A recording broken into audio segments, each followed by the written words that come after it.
The biggest hacks of 2021 coming up now on ThreatWire. Greetings, I am Shannon Morse and this is ThreatWire for December 21st, 2021. This is your weekly summary of the threats to our security, privacy, and internet freedom. A big thank you and the last thank you of the year to Snowbike, Kimberly J, Terminal Junkie, Goldie Knox, and Rick S for joining this week on Patreon.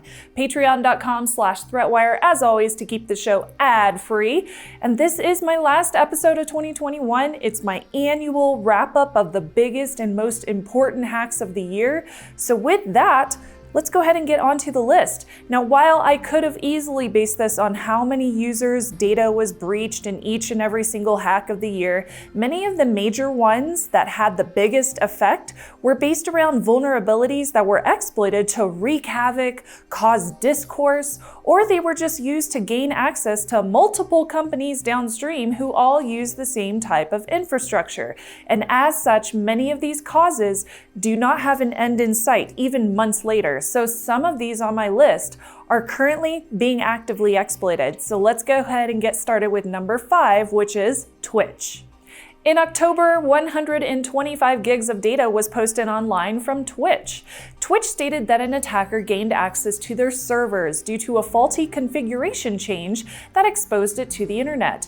Credit card numbers were not exposed, nor were login credentials, which were hashed with bcrypt or passwords, but all the stream keys were reset.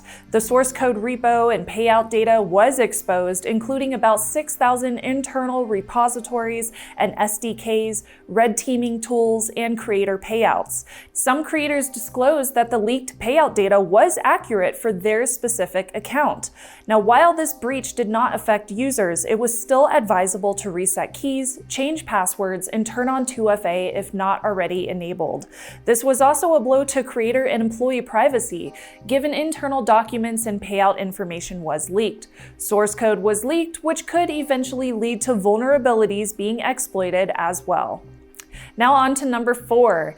In April, LinkedIn disclosed a leak of data from their site, including profile details for over 500 million users. In this case, it included full names, email addresses, phone numbers, genders, and more. LinkedIn pointed out that this data was public profile data that was scraped from their site, as well as other platforms too. So they stated that this was not a data breach since no private information was included. But they also mentioned that scraping data from their site does go against their terms of service.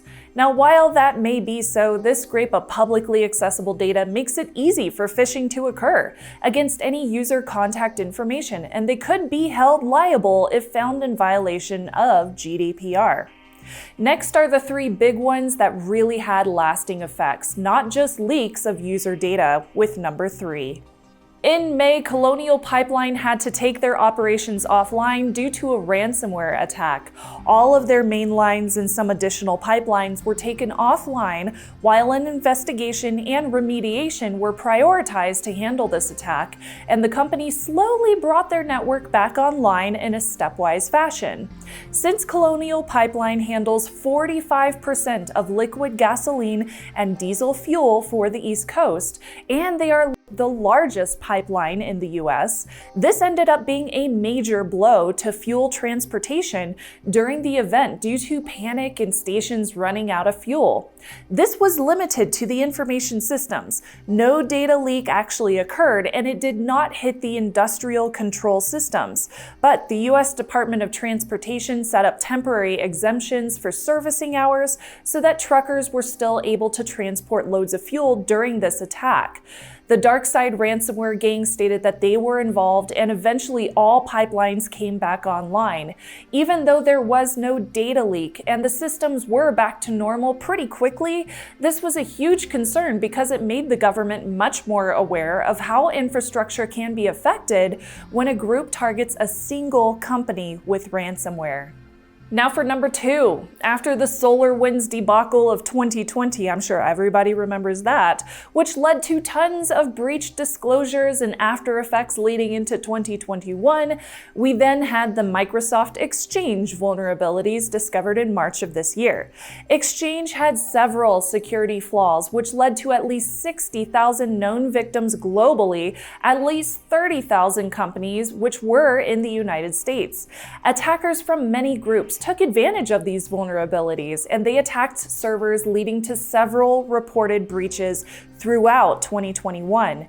Now, some of these notable hacks were meat processor JBS Foods and PC manufacturer Acer, both of whom were hit by the Revil hacker group.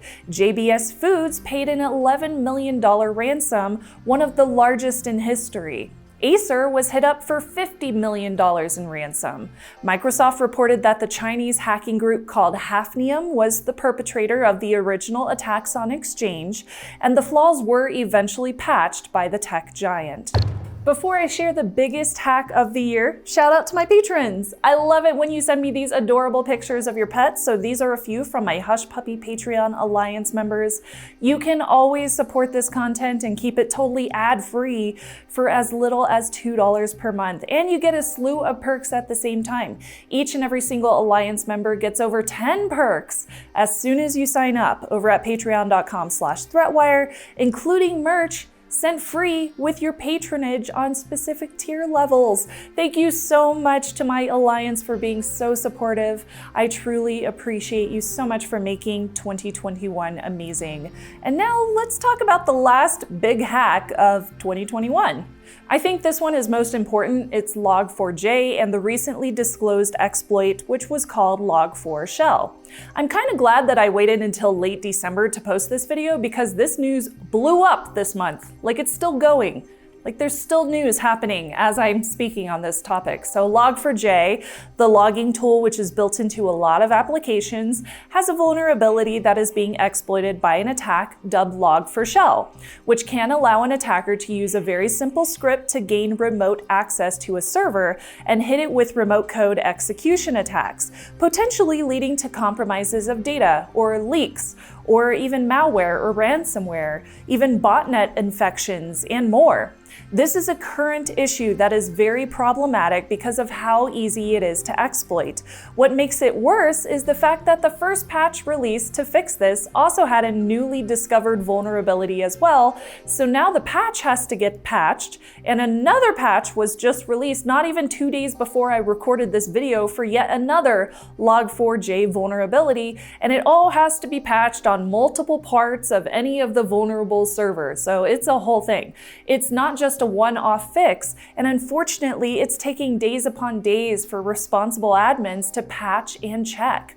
Log4j is found in millions upon millions of applications, and the exploit has been successful against many brands and products already. It's also being exploited in the wild as we speak. So as you can see, a lot of attacks occurred against infrastructure and tools used within companies. The attacks were not necessarily designed to target individual users, but to take down as many victims as possible in one swift move. 2021 ended up being a year where we saw not only the most attacks we have ever seen, but we also saw a change in the direction that a lot of hacker groups are choosing to go in order to make the biggest disruption. So what kind of trends do you think that we will see next year in terms of cybersecurity? I am very curious what you think is going to happen in the new year, so leave your comments down below. And this may be the last ThreatWire episode of the year, but I do have some really fun techie content happening over at youtube.com/Shannon Morse. You can always see my server rack build video, which is coming out later this week. It was so much fun. I can't wait to share that video with you. And do not forget to like and subscribe to this channel as well. Thank you so much for watching the show this year. Be on the lookout for some exciting new things happening in 2022, announcing very soon. I'm really excited. I'm Shannon Morse, and I will see you on the internet. Happy New Year and happy holidays. Bye, y'all.